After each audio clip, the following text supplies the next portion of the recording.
4 മക്കളാണ്. ഞാൻ, എൻ്റെ താഴെ 3 സഹോദരിമാരാണ്.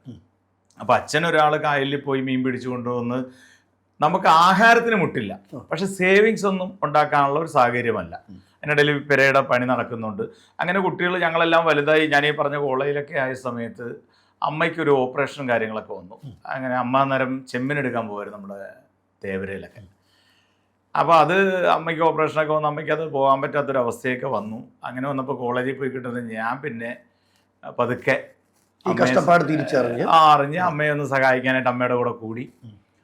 അങ്ങനെ ഞാൻ പിന്നെ വെളുപ്പിനെ എഴുന്നേറ്റ് ഞാനും അമ്മയും കൂടെ, ഞങ്ങളുടെ നിന്ന് കുറേ ആളുകളുണ്ട് തേവര മാർക്കറ്റിൽ, തേവരയിൽ വന്നിട്ട് പണവള്ളിൽ നിന്ന് തേവരയിൽ കോട്ടയ്ക്ക്, അന്ന് അരൂരൂപറ്റി പാലമൊന്നുമില്ല.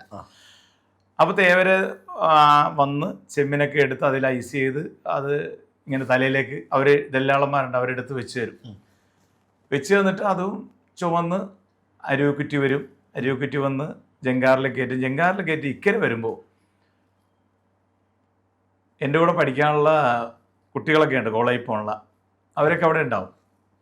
അപ്പം നമ്മളിങ്ങനെ ഈ ചരുവത്തിൽ ഈ ചെമ്മിനും ഈ വെള്ളമൊക്കെ ആയിട്ട് ഇങ്ങനെ നിൽക്കുക. കാരണം ഒരാൾക്ക് പിടിക്കാൻ പറ്റൂല, ഇത് പിടിക്കാൻ പറ്റില്ലെന്ന് പറഞ്ഞു കഴിഞ്ഞാൽ സ്മെല്ല് കൊണ്ട് ഈ വെള്ളം വീണ് കഴിഞ്ഞാൽ അവർ യാത്രയ്ക്ക് പോകാൻ നിൽക്കല്ലേ, ആരും പിടിക്കത്തില്ല. അപ്പോൾ പ്രൈവറ്റ് ബസ് കൊണ്ടുവന്ന് നിർത്തും, ഫുൾ ആൾ കയറുമല്ലോ. അപ്പോൾ തിരക്കില്ലാത്തതിൽ ഇത് ചരുവം കയറ്റാനൊക്കെ ഉള്ളൂ. ഞാനും അമ്മയൊക്കെ ഇങ്ങനെ ചുവന്ന് പെടലിങ്ങനെ കുറുകി ഇങ്ങനെ നിൽക്കുക. അപ്പോൾ നമ്മൾ അന്ന് ഈ കിളി ഡോറിൽ നിൽക്കുന്ന അയാൾക്ക് 10-20 രൂപ കൊടുക്കാതെ സ്ഥിരം കിട്ടുന്ന ആൾക്കാരവർ, അവർ കറക്റ്റായിട്ട് ചവിട്ടും, അവർ നമ്മളെ സഹായിക്കും, അവർ പിടിച്ച് തകർത്ത് വെക്കും. അപ്പം ഞാൻ നോക്കുമ്പോൾ എൻ്റെ കൂടെ കോളേജിൽ പഠിക്കാൻ പോകുന്ന പിള്ളേരൊക്കെ എൻ്റെ കൂടെ ഉണ്ട്.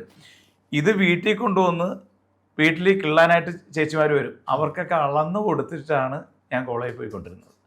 അപ്പോൾ അന്നു മുതൽ നമുക്ക് പിന്നെ എങ്ങനെയെങ്കിലും ജീവിതത്തിൽ ഒന്ന് രക്ഷപ്പെടണം, നമ്മുടെ സമൂഹത്തിൽ നമ്മുടെ നാട്ടിൽ നല്ല രീതിയിൽ ഒന്ന് ജീവിക്കണം. നല്ല രീതിയിലെന്ന് ഞാൻ പറഞ്ഞു കഴിഞ്ഞാൽ സ്വന്തമായിട്ടൊരു കിടപ്പാടം, അത്യാവശ്യം സൗകര്യത്തിൽ നല്ല രീതിയിൽ ജീവിക്കണമെന്നൊരാഗ്രഹം, ഇന്നത്തെ ജീവിത ചുറ്റുപാടിൽ നിന്ന് മാറി ജീവിക്കണമെന്ന് അന്ന് പോലൊരാഗ്രഹമുണ്ട്.